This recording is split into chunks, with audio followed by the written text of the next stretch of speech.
This student asked his teacher, he said, "Master, is it true that awakening will only take a moment?"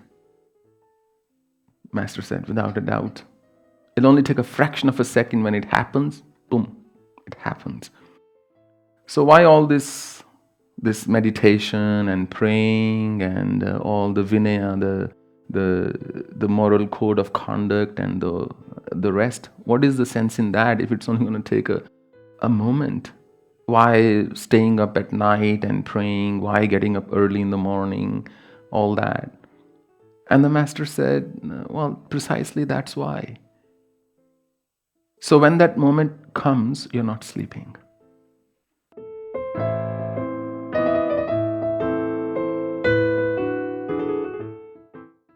Her question is in Srimad Bhagavad Gita. It is written that whatever is our last thought at the time of leaving one's body, that you are then born in. So what happens? Do you get moksha, or are you born as that person? Another specific question is, if you are thinking about your guru, would you be born as your guru?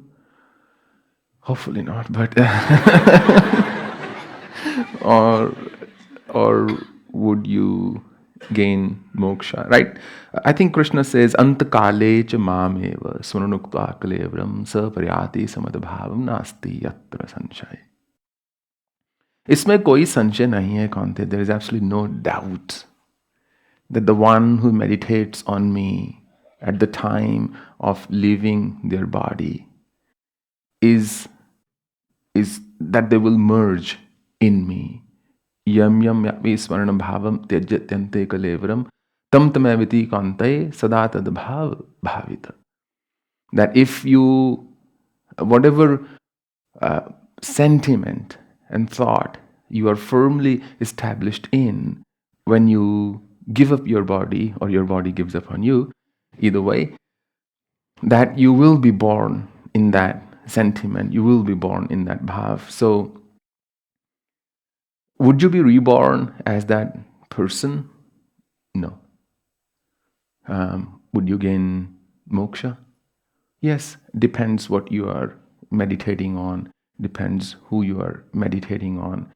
In psychology as well, there are two, they have these things called the bias, the confirmation bias, for example. We always try to validate with what we know. And then you have the recency effect and the immediacy effect. So this is frequently used by many social engineers, con artists, for example, or other people, that when you are holding a conversation with somebody, if you finish your conversation, the last bit is what you will remember the most.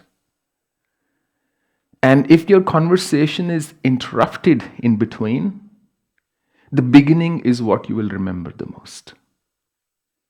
So recency versus immediacy, that's what your brain will register the most. And that's why those who get a closure in life, the final aspects of their life are the most important ones. But those who don't, their childhood will continue to dictate their choices, their nature, their responses to everything in life. And the whole life, the journey of one's life, is in many ways all about that final destination. I mean, you may have a very beautiful journey. Imagine in your mind you thought, okay, I am going to, let's say, I don't know, Switzerland, let's say. And you board a flight and the plane is going and you're expecting Switzerland to arrive. You will see the Swiss Alps and the French Alps on the way, and you'll see those mountains, you'll see beautiful snow, you'll see spick and span highways, and you'll think, I'll have a nice hot cappuccino somewhere, and the plane lands and suddenly you find yourself in Pakistan. Now, because the destination is so vastly different to where you thought you would be, Now, Pakistan is not necessarily a bad country, but this is not the destination you were expecting all along. And when you end up at the wrong destination, it makes you question your journey. It makes you question that checkout operator, the ticketing operator who gave you the ticket, didn't tell you that you were actually heading to Pakistan. When you were boarding the flight, that flight attendant didn't tell you you're on the wrong plane. Or maybe you didn't know. Nobody knew because that was a ticket you were holding. But in your mind, you were promised something else. You were expecting something else. And I think that's where it becomes important to align the expectations from life and from this journey accordingly. And if you want to be at a certain destination, then the journey has to be in line with the destination you seek. And then the journey, of course, is more fulfilling. Many years ago, I shared this little anecdote. This student asked his teacher, he said, "Master, is it true that awakening will only take a moment?" Master said, "Without a doubt. It'll only take a fraction of a second. When it happens, boom, it happens."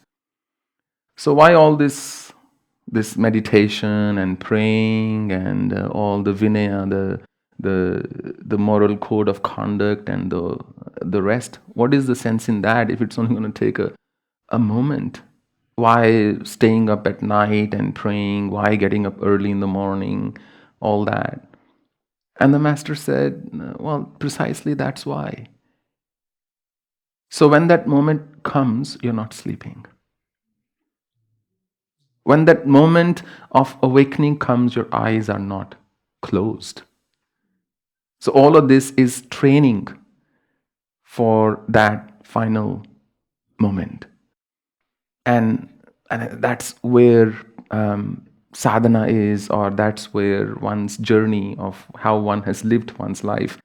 You must have seen that movie, The Last Samurai.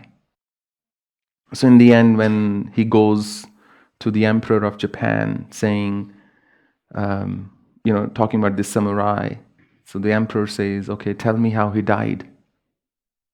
And the protagonist, if he's, I don't know, Tom Cruise or somebody, he said, "Look, I'll tell you how he lived," which is more important. So how we leave our body and how we live in our body, both are important. Exactly the way when you check into a room, let's say you come and stay in the ashram. How clean you leave your room is just as important as how you lived in it when you were in here for 3 or 4 days. If you make a mess out of it, you may have fun, but you won't be leaving a good impression behind if you leave the washroom unclean and the bed untidy, even when you go into a hotel or something. So how we leave, how we check out, shows where we stand spiritually. And how we live shows how evolved we are, how much we care about others, and so on.